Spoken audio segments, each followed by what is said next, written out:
Good morning, everybody. Welcome back to our next session, that is kernel machines or support vector machines in the statistical learning. So, in the fifth topic, the last topic is the kernel machines. We are left with two more topics, hidden variables and instant based learning.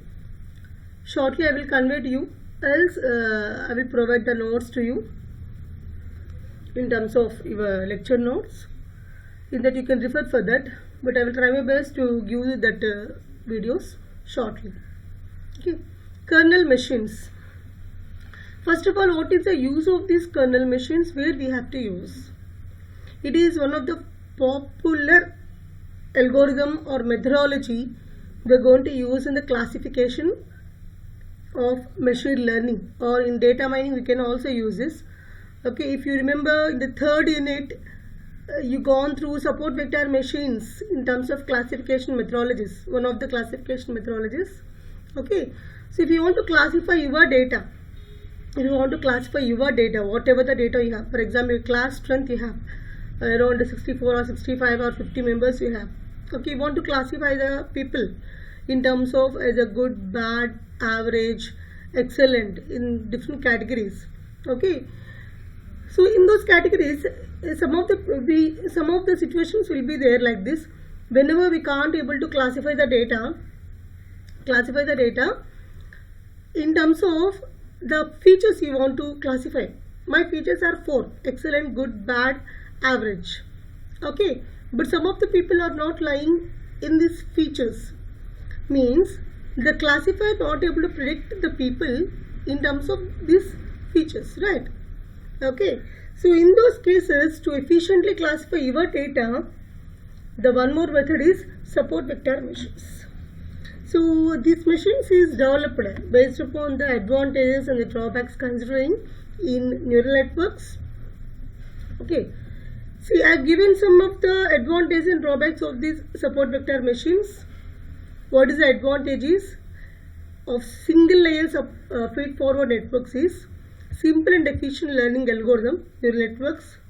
And coming to drawbacks of the single layer feed-forward networks are limited expressive power, learn only linear decision boundaries in the input space, means whenever the data is a non-linear data, automatically it is not able to find out or classify your data.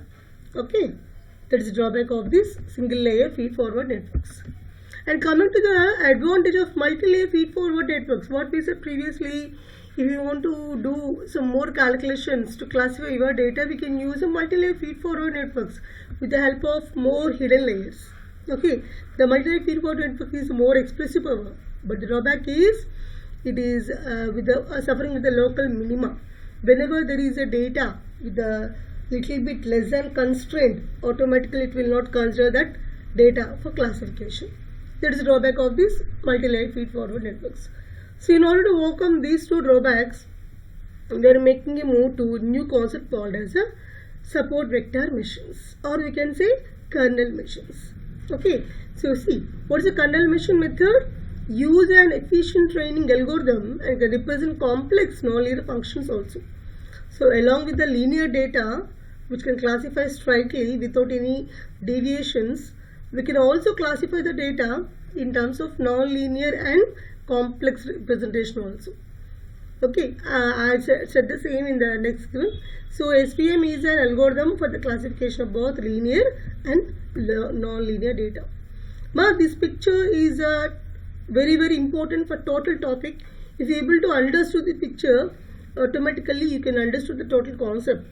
Luckily, this is a very minor concept in this syllabus for you. Actually, support vector machines have lot of algorithm to discuss and to prove, but fortunately we don't have that much syllabus for your consideration as per the JN2 Anandapur. So I want to convey the same as per your syllabus. Okay, so before moving to our syllabus, try to understand this. This is our variables you want to classify, or sorry. Okay, so these are the elements you want to classify. X1 and X2 are the examples. x1, x2 or x1 are the examples, and the dimensions we have. Based upon the dimensions you want to consider, I want to classify these people. Okay, here there is a total space we have to classify, possibility of spreading our data. Here we have a margin. Here we have a margin. It is called as a maximum margin. Why? Because is because of. So it is a margin. So based upon the margin, you want to classify the data. Okay. So the data is going to lie between left and right of margin. If I saying here, the green dots are one classified elements. The blue squares or rhombus are different classifier elements. Okay, so these elements are purely separated by a margin. Okay, and we have two more dotted lines here. So these are called as a support vectors. So these are the requirement for us. We have to classify the data based upon the two support vectors. Okay, so based upon the two support vectors, these vectors are going to define two different data in clear. What are those and what are these? What are the features we have to include? What are the features we should not include? For example, if you want to classify the data as the best players and bad players. Okay, for the best players, what we want to consider? We want to consider their scores, okay, their reputation, their presentation, and finally their experience they have.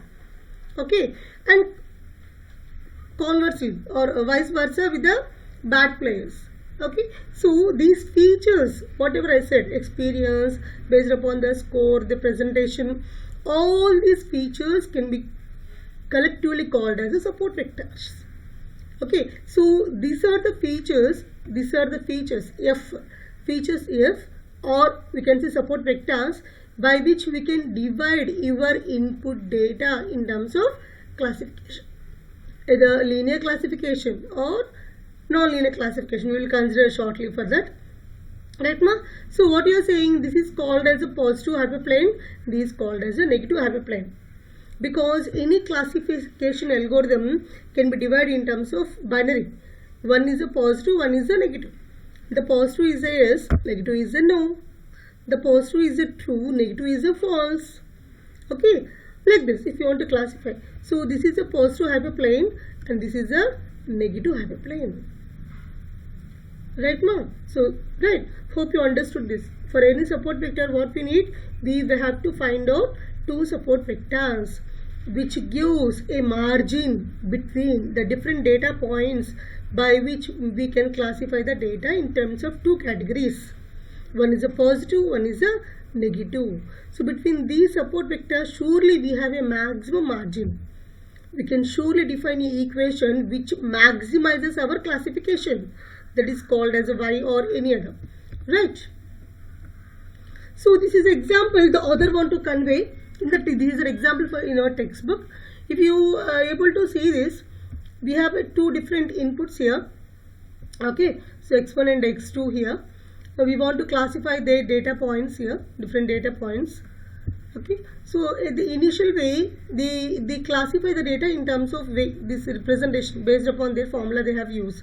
Okay, by using some, see they taken some formula x1 square plus x2 square.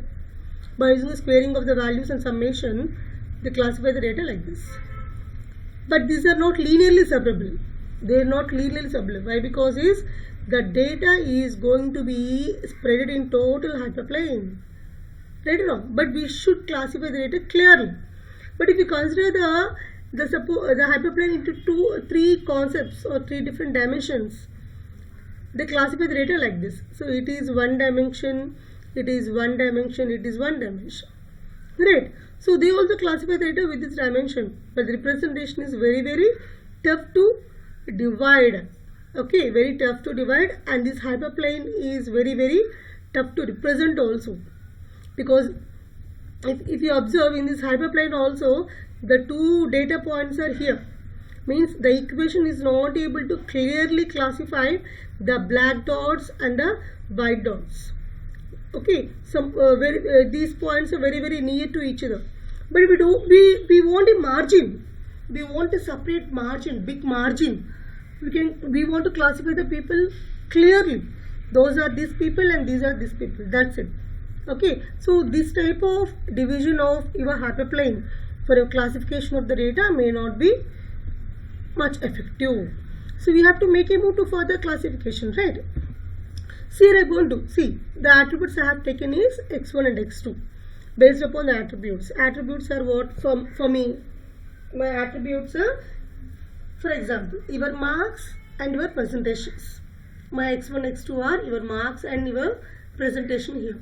So I want to classify you people. That is, my output is a y, whether it is a good student or it is a bad student. If I equal to +1, it is a good student. If I equal to -1, he is a bad student. For example, let it be. Okay. Right now, so whenever there is a y equal to +1, there will be inside a circle based upon the previous diagram. Whenever y equal to -1, there is outside of the circle. Okay, but what I am saying, there is no linear separator for this problem. As I said previously, they can't divide the data perfectly, right or wrong, based upon your attributes, right? So for this, what we have to use? We have to use features. We have to calculate the features. How we want to divide? You have to specify the features. What is it previously for the players? For the players, I want to classify the people as in terms of different features, their experience, their presentation, right? See here, whenever they have taken the three different features, x1 square, x2 square along with the square root of 2x1, x2, that divided in terms of like this. They got these values here. But what I am saying, this is not perfect hyperplane to classify your data because the data are merged. Both data are going to be similar. We can't classify the good people and the bad people.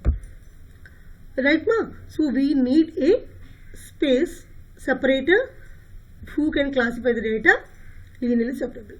So what they are saying is, whenever the data space is more and more, there is a possibility of, for n data points, there can be classification of n-1 data points. For example, if you want to classify a people in terms of good and bad with only two features, that is what I have taken, marks and the performance, presentations. Okay, these are not sufficient for us. We have to take more features like marks, presentations, previously I said in the previous videos, your punctuality, regularity, your activities, your involvement in the class, discipline, blah blah blah blah. Okay, we can classify the people in number of features. There is no deviation. So what I am saying, for n people, we can classify in terms of n-1 possibilities, n-1 dimensions. Okay, possibility will be there. So we have to extend that hyperplane where we can divide the people in n number of categories, not only two categories, based upon two categories. Right. So what the kernel machines they are going to do? The kernel machine usually find the optimum linear separators. What I am saying? The kernel machine usually find the optimum linear separator. How are you going to find out? Based upon the largest margin building. Largest margin. They are going to give gap between the two classification people. +1, -1. Okay. So between the positive examples on one side and the negative examples on another side. You can observe this. We can observe this concept here. See this?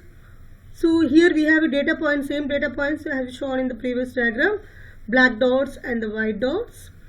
Here by using these kernel machines, we have developed a margin. So this is a margin, this is a big straight line we have, the straight line, this is a big straight line we have. So this is a linear separator or margin. Okay, how you are going to be develop this margin? How you are going to get this margin is by using some two dotted lines. These are called as support vectors. These two people called as support vectors. If you observe this, no data point has been moved beyond the separator. The black dots are below this one separator. If you observe this, I am facing this mouse pointer problem. The black dots are below the separate line and the white dots are above the separate line. Right? Okay. So by this we have to develop a margin to classify your data in terms of two categories. If that is so, it is called as a linear separator. Right. So how are we going to do this? You can do this by using quadratic programming. How are you going to do this? We have to do this by quadratic programming.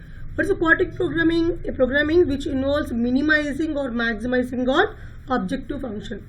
We have to get the maximum value or the minimum value based upon your input or constraints.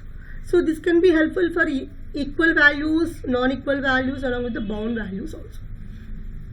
Right, ma? So they have given some examples. We can use this anywhere. Given some electrical utilities, design optimization, blah blah blah. We can use this anywhere. So with this, what we can do, whatever input you have been given, we can classify in terms of positive or negative. So this is a formula we have to use for our total concept. Very, very important formula. Okay, here we have to develop some I parameters. The I is the number of input parameters. The I is the number of parameters. So then the quadratic programming problem is to find out values of the parameters I that maximize expression. Here the parameters are alpha I, alpha j, alpha I, alpha j. So these two called as the support vectors. What are the alpha I and alpha j? Support vectors. Okay, support vectors. So these support vectors, the formula we have to use, sigma of all the inputs, that is values given for the separator, support vectors alpha I, minus half of sigma with all the including variables of these two features, alpha I and alpha j, y1 and yj. What is y1 and j? Our classification outcomes, plus 1, minus 1, along with your x values, inputs based upon your attributes. Okay, subjects to the constraint. What are the constraints we have to use? Every alpha I should be greater than or equal to 0, that is a positive, and this multiplication, that is the first alpha I along with the positive value, should be equal to 0. Okay, if it is so, we have to use this support vectors called as alpha I and alpha j. Okay, and important points we have to consider here is there should be a global maximum value. We should get only single maximum value for all the I values you have to consider. Okay, the second one is you have to multiply the value. How you are going to do this? The dot product will be there. Not matrix multiplication, there is a possibility of dot product here. Okay, so the dot product sign we have to consider. Based upon the sign, output will get whether it is a positive or negative. So what are the main points we have to consider? The first point is we have to find out the global maximum value. The second one is the expression should only contain the dot products of pair of points. Okay, so if it is so, the final important point is we have to consider the values which are equal to 0 for the alpha I, because the alpha I, whenever the input values are very near to 0, means with the alpha I, they are very near to the margin. They are very, very near to the margin. Whenever they are very near to the margin, means they are good classes, they are good people. Okay, so slowly moving away from the margin means they are not good people, they are some other people. They may be bad people or average people, whatever it is. Okay, so the third point is the optimal separator defined by this equation is that the weights, that is alpha support vectors, associated with each data point are 0, except for those point closest to the separator. Right, now, so what the margin will do? The margin will do separate the two classes by using support vectors. Right, and finally, what we have to include finally here is surely whatever the features you want to include here for the x1 and x2, those features have to replace in terms of xi and xj here. What is xi and xj? Your attributes. What are the attributes you want to use for your classification? Right or wrong? So attributes means your features. So those features have to use or replace instead of xi and xj. Right now? So for this formula here, the formula. Okay, if it is so, we will get our support vectors. Finally, what we get? Our formula. What are the formula we have to use is f of xi into f of xj equal to xi into xj to the power of square. So this is the final formula we have to use for our kernel function. So the expression xi and xj is called as kernel function, usually written as k of xi and xj. Right, ma? So this is about the kernel functions concept. and our support vector machines which are used to classify your data, right? So I will send you notes shortly. If possible, I will try to prepare the videos for those two subtopics, small topics, else I will send you the notes, okay? Refer the concepts in the notebooks, right? Bye, have a nice day.